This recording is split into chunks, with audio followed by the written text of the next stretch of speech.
paraules per fer, diguem-ne, o bé això, formular preguntes, o bé fer algunes aportacions a partir d'experiències pròpies que cada un en el camp en el qual es bellugui doncs pot haver tingut aquestes experiències de com es poden resoldre els conflictes sense necessitat, diguem-ne, de tirar la tovallola mai. I arribar, per tant, l'equivalent a el que seria la guerra, sinó quines experiències podem tenir en aquest sentit en el camp en el que cada un es bellugui. No? Sí. A veure, jo soc jubilat, he treballat a l'escola antariana d'aquí de Roquetes i després de jubilar-me he entrat en una ONG que es diu Mans Unides, on treballem sobretot a nivell d'educació infantil, primària i secundària, bàsicament, però també arribem a les universitats. Sobre el tema de la pau, o sigui, tenim molt clar que ens interessa això que deies tu, de posar la llavor, sensibilitzar l'alumnat i el professorat també. No sé si aquí hi ha gent de la branca d'educació. Nosaltres proposem a les escoles i instituts materials per treballar el tema de la pau, cooperació de la gent, etc.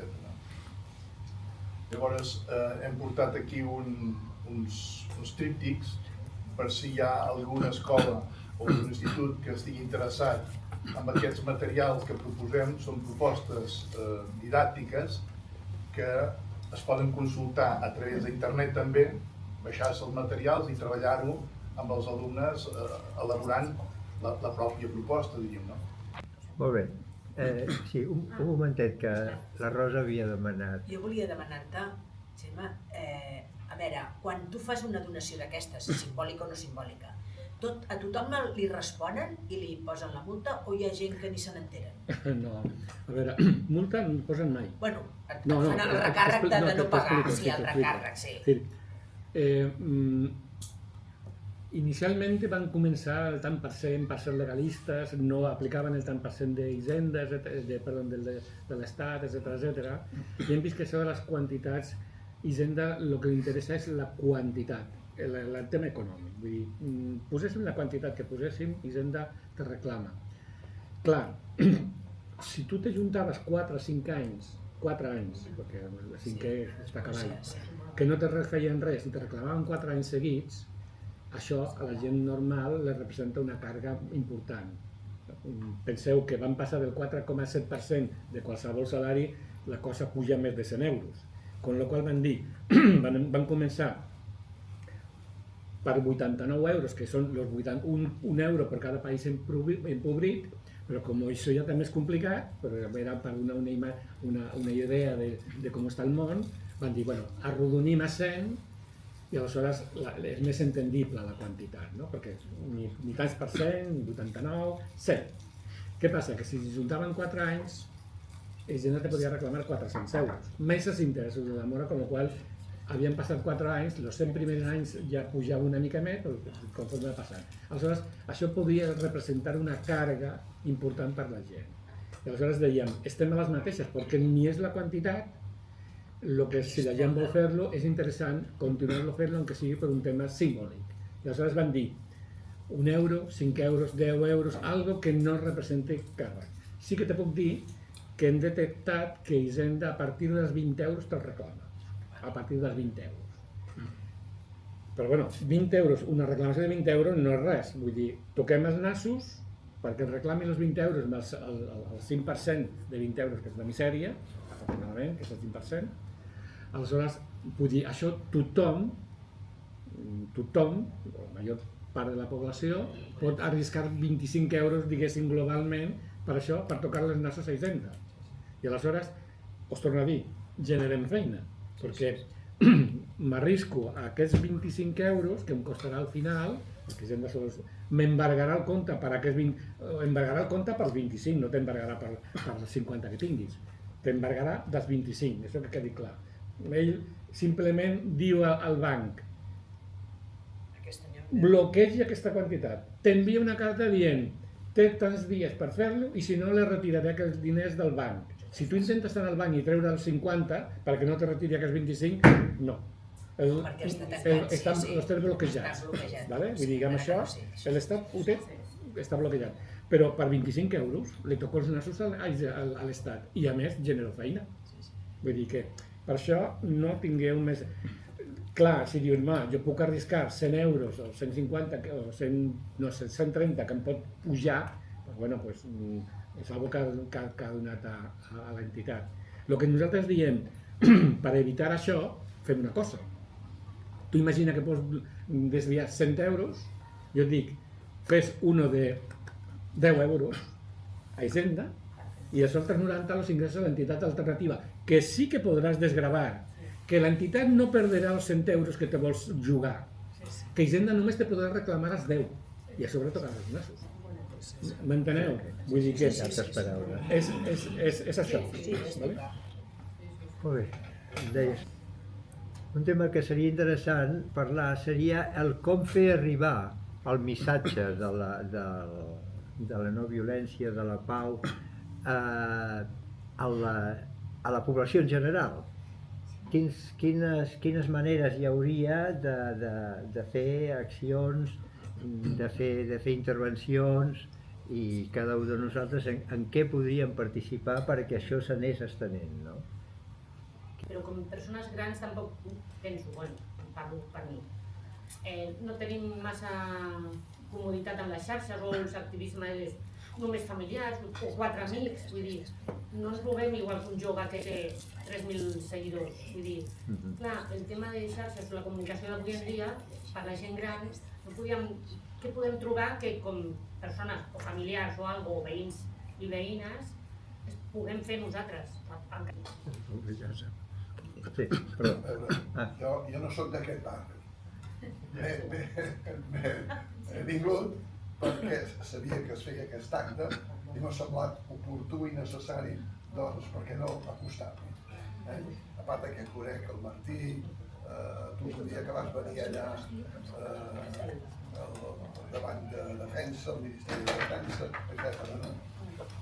I la veritat és que, i després aquest parell sí que els conec, aquest parell sí que els conec. Jo el que els diria és perdre la por, aquesta por, aquesta tenència de donar passos en un sentit racional i en un sentit humanista, jo penso que és una de les primeres coses que ens obliga. Llavors, no venim del barri, no sent del barri aquí, si us puc dir el que nosaltres sota el Guinardó, si un barri veí, el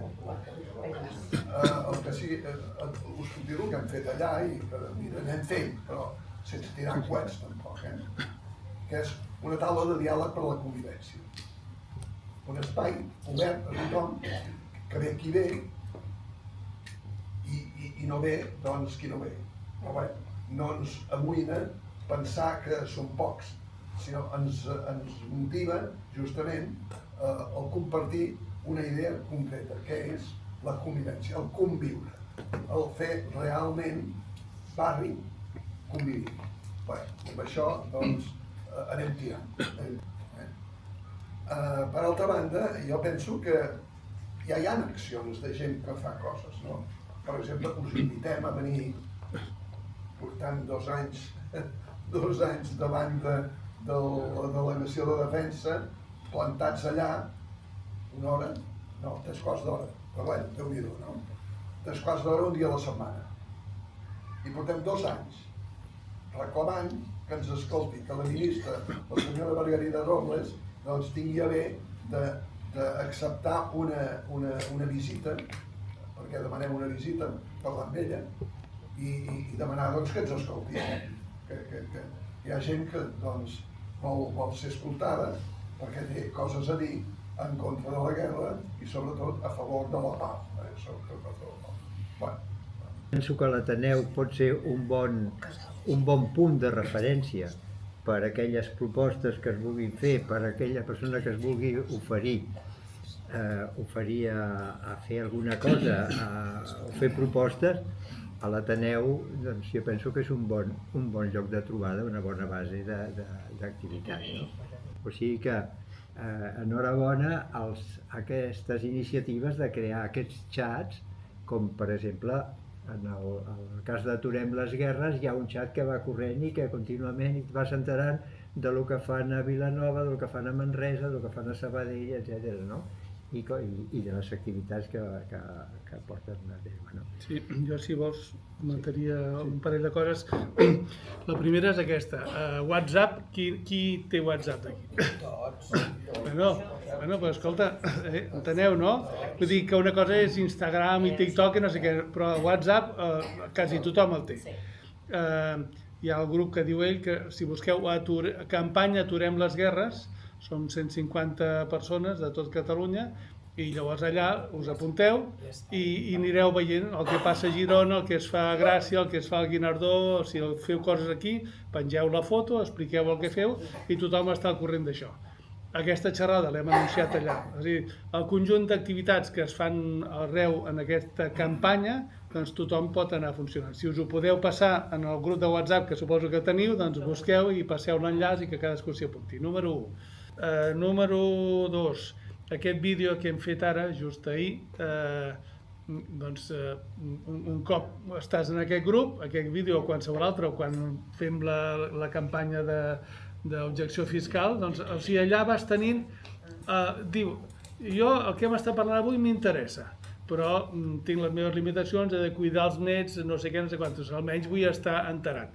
De cara a les escoles, doncs allà també trobareu recursos i material. Per exemple, vam editar fa uns anys un conte que es diu El planeta del foc, que és la idea aquesta de que en un planeta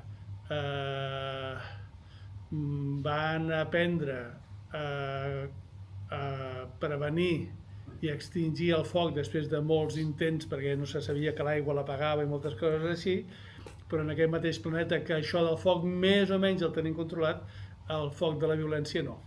I així com hi ha uns bombers i hem après entre tots com prevenir, com afavorir la convivència i reduir l'odi i l'agressió en el que és normal de la convivència, ens cal desenvolupar també una capacitat, una cultura de pau i uns cossos especialitzats per poder fer front a les agressions armades o a la violència en les seves diferents escales. Doncs això és un material que si voleu 50 o 100 o 200 contes d'aquests, doncs us els podem passar perquè també està fet il·lustrat per totes les edats i coses així.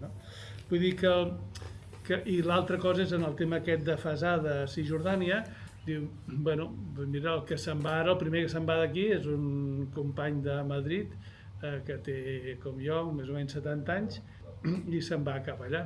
L'hem entrenat, té una xarxa de suport, entre un grup d'amics cadascú ha posat 50 euros per pagar-se el viatge i allà ja sap on anirà, hem fet formació aquí, fem formació allà. És a dir, si saps anglès, millor. La nostra generació això de l'anglès no ho portem gaire bé, però si pots fer una parella lingüística amb algú que en sàpiga, doncs vas amb aquell i ja està. Els graus de risc cadascú modula, o sigui, cada dia diuen avui anirem a la granja d'aquest senyor que li han canviat els panys i li han matat els pollastres, qui vol anar? Patapam. Tot el que és protecció i acompanyament de collir olives o d'acompanyar els infants en el parc infantil que els disparaven i ara es pot reobrir, són accions de poc risc. Ara, si vas a les manifestacions en contra dels assentaments els divendres, doncs allà hi ha els soldats, hi ha els colons, i bueno, ja ho veureu, aquesta noia a primers de setembre li van disparar al cap, diguem, no? Una noia nord-americana, turca. Ara, és el tercer mort en 20 anys. Hi han anat milers de voluntaris del moviment de solidaritat internacional. Van matar una noia a la Rachel Corrie, mira, ho teniu aquí per si algú vol també. Això és brutal, diguem, no? Aquesta noia a Gaza hi havia una excavadora que volia tirar una casa a terra, es va posar al davant i va passar per sobre, tranquil·lament. Pues aquesta noia va ser la primera el 2003, el 2004 un noi anglès i ara aquesta noia turcoamericana. Ells ho fan això per escarmentar, per fer, bueno, ja ho he vist, no? Per fer fugir, però bueno, hi van milers de persones i no ha passat res. Pot ser que no et deixin entrar, pot ser que t'expulsin per un temps, bueno, és una mica d'anar de càmping, ja heu vist els llits aquí. Vas a lo que vas. Jo personalment prefereixo arriscar-me la vida en un lloc així que no intubat en un hospital durant no sé quants anys, m'enteneu, no? Ara ja tots ja sabem de què va això. Per tant, cadascú sap els riscos que vol assumir a la vida, sortint d'aquí ens pot atropellar un cotxe, no cal anar allà. Per tant, com diuen ells, inshallah, és a dir, serà el que Déu voldrà, no en el sentit fatídic del terme, sinó com aquí de si Déu vol. Aquest si Déu vol dir, escolta, la nostra vida ens podem posar en situacions de més o menys risc, però al final, el dia que et mors i en canvi, per un segon et pots salvar la vida, no? Vull dir que això ja cadascú s'ho manega com pot, la gestió de les seves pors, que deia el Josep, i ja està. Si algú es vol entrenar això, doncs aquí, mira, si no us fa res, els que vulgueu, poseu el nom i el telèfon i us connectem per WhatsApp i us expliquem totes aquestes coses. Algú diu, mira, jo em sembla molt bé, no hi puc anar, doncs mira, l'objecció fiscal que faré l'any que ve, dedicaré els diners en aquesta campanya. De fet, i el Xema ho sap, des dels 2 últims anys hem aplegat 2.000, 2.500 euros per, mira, aquest llibre es va imprimir gràcies a l'objecció fiscal, no? I bueno, és una manera de que, el que deia abans, suposem que jo no m'agrada la medicina oficial que hi ha i vull fer objecció fiscal a la medicina, o a l'educació, o al que vulgueu. A on he de posar els diners? A on és coherent que posi els diners? A una medicina alternativa o a una educació alternativa? Des del nostre punt de vista, sense desmereixer el que s'ha fet fins ara i el que cadascú pot continuar fent, la millor forma de dir jo no vull posar els meus diners a la defensa armada, militar armada, violenta, la vull posar a la defensa no violenta, no armada, enteneu, no? És un petit matís, cadascú, escolta, és lliure de fer el que vulgui, però fins i tot la campanya que cada any recomanen, la de l'any passat, la de l'anterior, va ser precisament aquesta i això és el que va permetre aplegar recursos d'això. Però ja està, només vull dir que quan veiem coses clares, si no les col·loquem dins de les nostres prioritats, les rutines de cada dia, de la vida de cada dia, de la relació, de les coses que ja fem, se'n va a un racó, fem una conferència i ens en oblidem. I ja està. Simplement, si algú diu això m'ha interessat, qualsevol de tot el que hem parlat, que és totalment complementari, doncs, bueno, deixeu petja i anem treballant la relació i fins on puguem arribar. Jo volia lligar una cosa amb el que tu has dit. El problema que tenim és que tenim por. Vivim en una societat molt tranquil·la, però vivim amb por. Tenim por de que arribi la guerra d'Ucraïna que s'acosti, perquè nosaltres estem molt tranquil·lets. La por la tindria si la guerra arribés aquí. Tenim por d'Hisenda, una entitat merament econòmica. Tenim por de sortir davant de l'Ajuntament de cada poble, o si ens veuen, no sé, estem allà parats. Clar, és que si jo em poso allà, som poca gent, tenim por, vivim amb por.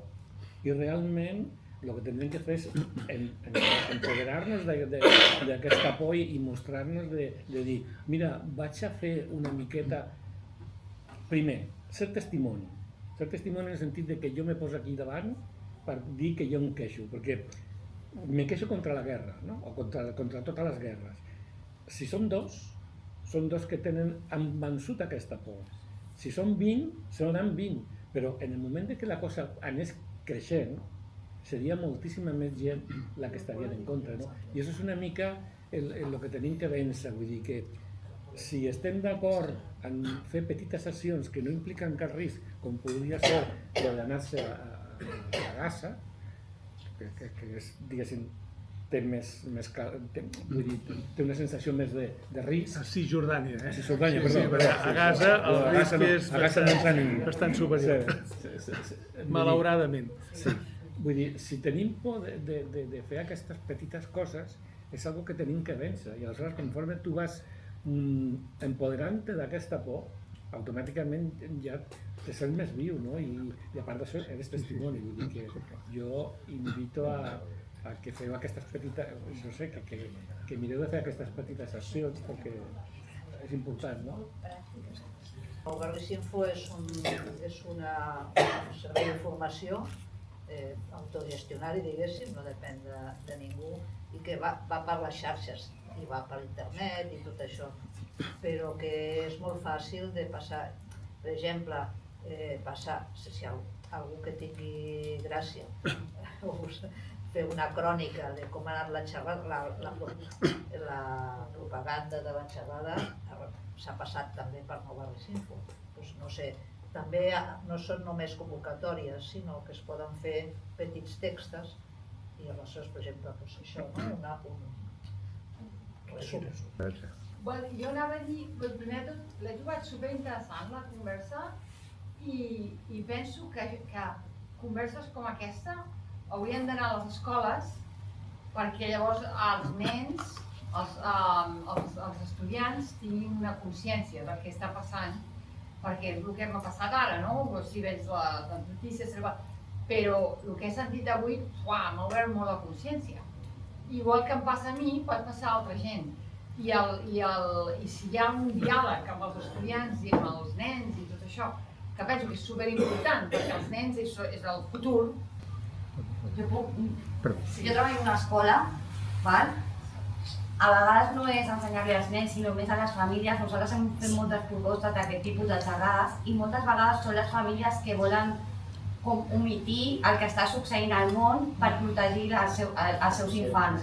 I a vegades no és problema dels infants, perquè jo tinc infants des del tercer fins al sisè que et pregunten què està passant a Virgínia, i a vegades, segons quina resposta dones, des de les famílies, a les monitores com jo, ens diuen que d'aquestes coses no en tenim que parlar als seus fills perquè ells volen mantindre els seus fills fora de qualsevol...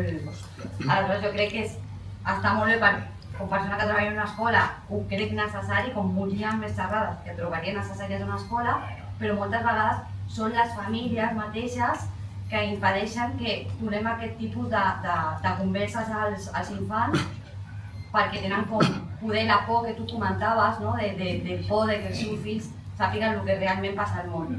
Indíssim d'això que dius dels pares, els nens agraeixen activitats que els hi expliquin el món. O sigui, les dinàmiques que fem nosaltres, per exemple, poden ser moltes, no? Però els posem davant una cosa que per ells és sorpresiu. I tu com ho faries per passar una frontera? No que sé. I llavors ells elaboren teories. I llavors els expliques, mira com s'hi troben de veritat. Entens? O tu com ho faries per integrar-te en una societat on tu acabes d'arribar? Tres coses. Una, la por. Si no tinguéssim por, no hi seríem. O sigui, la por és un sistema de protecció que tenim. Ara, la paràlisi, el pànic, és una altra cosa, que és que ja la por ens controla a nosaltres i la nostra voluntat ja no compta res perquè ens ha quedat marcat per traumes i si els traumes no els gestionem bé, repetim la desgràcia que hi ha qui diu que és el que està passant a una part de la gent d'Israel, no? Que han viscut un trauma i en comptes d'entendre, ostres, hauríem de ser compassius per no repetir la història, doncs com quan hi ha maltracte infantil, doncs a vegades la gent repeteix. No? Això seria tot un tema profund per intentar entendre per què tenim aquests comportaments tan fora de lloc. No? Avui ja ha sortit, no? Els infants de 12 anys acusats de terrorista els podran posar a la presó. S'estan cavant una fosa de si algun prestigi havien tingut en algun moment. En fi, ara, superar la por s'entrena. Jo, quan em van dir, escolta, d'aquí una setmana vols anar a Cisjordània a participar en aquest nou moviment? Vinga, som-hi. Per què? No perquè sigui valent, perquè allà en alguns moments estava cagat, sinó perquè fa 20 anys ja anàvem a donar suport a aquests palestins que estaven lluitant contra el mur, que els estaven ocupant el seu poble i durant 20 anys han estat fent lluita no violenta allà, a 10 o 12 petits pobles. Això a la web trobareu tot explicat, no? I això per què? Doncs perquè quan tenia 18 anys ja estava a Can Serra amb el Jaume Boter i tota la colla allà, vam decidir fer objecció i fer el servei. Clar, als 18 anys, quan t'enfrontes amb l'exèrcit franquista, perquè vam començar abans de la mort del Franco, justet abans, ets una mica inconscient. però en la part de la resta, que ets conscient, per això en diem objecció de consciència, tu dius, jo amb això no hi vull col·laborar. Clar, el nostre petit esforç va tenir uns efectes tan enormes en 30 anys, no?, que va ser servei militar obligatori, 1.000 anys de presó entre tots, 1 milió d'objectors, etc., que aprens que tenim més capacitats del que ens sembla, però les hem d'exercitar. Si només fem el coc i escrivim llibres i parlem a la tertúlia està molt bé, però llavors cadascú sap els reptes que té en la vida quotidiana, com els que han estat sortint aquí, com jo puc perdre una miqueta la por i assajar de perdre-la en el nivell que si tenim un petit èxit en això, després ens sentirem més fort per donar un següent pas. De fet, tot el que estem aplicant és el que vam aprendre al Chirinacs i del Gandhi, que és la lluita no violenta, té primer cooperar i dialogar, perquè si podem arreglar les coses parlant, perquè a vegades són malentesos que tenim, no? Ara, quan hi ha interessos profuns o quan l'altre el que vol és acabar amb tu, doncs llavors cal denunciar. Fins aquí els moviments socials funcionem molt bé, denunciar, protestar. Però clar, el sistema ja hem vist que se'ls en fot 3 pitos i ja pots tenir 1 milió de persones i ja està incorporat en el sistema, si no és que és il·legal manifestar-se, llavors és diferent. Si denunciem i protestem i no passa res, hem de donar un altre pas, que aquest no el sabem fer, que és el de no cooperar. Les vagues és la forma tradicional del moviment obrer de no cooperar, això ja està après per tothom. Ara, segons quines causes, una part del moviment obrer avui no vol fer vaga, pels motius que sigui, no? Ja està, estem on estem. I el següent és la desobediència civil, com l'objecció fiscal o com moltes altres formes. Però l'important de la desobediència civil no és dir som desobedients, que és molt xulo, sinó assumir les conseqüències i fer-ho amb claretat, com ha explicat el Xema. Si tu deixes de pagar o tu deixes de fer la mili i te'n vas a l'estranger o et talles el dit o et fes un certificat que estàs boig com el ministre Serra, que després va ser ministre i llavors primer es va escaquejar la mili per un certificat que no estava bé, doncs bueno, està bé, però això no... Sí, t'ajuda a salvar tu el teu problema, però no ajuda a millorar la col·lectivitat. I per tant, la desobediència civil, perquè sigui efectiva, és un boomerang que tu llences contra el sistema. Jo desobeixo conscientment, ho faig públic, perquè en fer-ho públic poso l'altre en el dilema. Si em reprimeix, quedarà malament, i si no em reprimeix, hem guanyat. Això de... I l'últim, i molt important, és construir alternatives, el projecte constructiu. Si només diem que no i no construïm el camí sobre què volem fer, doncs resulta que ens quedem en una part que és molt important. Llavors, cadascú, fixeu-vos, en tota aquesta gamma, construir alternatives com la via del cooperativisme, que el Josep i la Rosa porten tota la vida amb això, i cadascú en els seus àmbits, és tan important com desobeir, però a vegades depèn de la lluita, cal desobeir o cal que hi hagi gent que desobeeixi, hi hagi gent que construeix, hi hagi gent, enteneu, no? L'educació és una construcció, però si només parlem de pau en un sentit genèric i no ens dotem d'eines de comunicació no violenta, de lluita no violenta per enfrontar les injustícies, a vegades la gent diu la pau és un colomet. Bueno, sí, és un colomet, està bé com a símbol, però el que hem de fer és com ens dotem d'eines i de capacitats per assumir superar la por, reconeguent-la que la tenim davant dels conflictes, però per trobar fórmules més intel·ligents que no pensar que a base de matar-nos ens en sortirem. Ara només volia comentar aquestes 3 coses. No, un bon resum i colofó de tot el que s'ha parlat i bueno, ha sigut un acte el que hem fet, penso jo, militant, proactiu, i tant de bo sigui mobilitzador per nosaltres i pels que estan amb nosaltres. I aleshores jo voldria agrair primerament als ponents que ens han acompanyat, a tots els que han col·laborat en aquest acte, els treballadors de l'Ateneu, els voluntaris que n'han fet difusió de l'acte. Hem arribat allà on ha sigut possible, potser millorarem, segur, esperem millorar en properes activitats i sobretot a vosaltres, els assistents, per la presència i per la participació. Aleshores... També una mica ho ha comentat ell abans, dins de l'Ateneu treballem amb diferents eixos estratègics, un d'ells són la cultura per la pau, el treball en xarxa i la participació ciutadana. És a dir, qualsevol persona que seu a aquesta sala, que conegueu, que tingueu qualsevol idea, aquest Ateneu, recordeu-vos que està fet per i per a les veïnes. Des de les entitats que conformem l'Ateneu, la Veu i la de Porta, treballem per un món més just i cohesionat, utilitzant una mirada transformadora, interseccional a tot allò que fem, amb la ferma convicció que des d'un espai on es lluita contra els discursos d'odi es pot mantenir viva la flama del poder popular i crear aquest espai segur per totes les veïnes, sense importar l'origen, orientació sexual o classe social.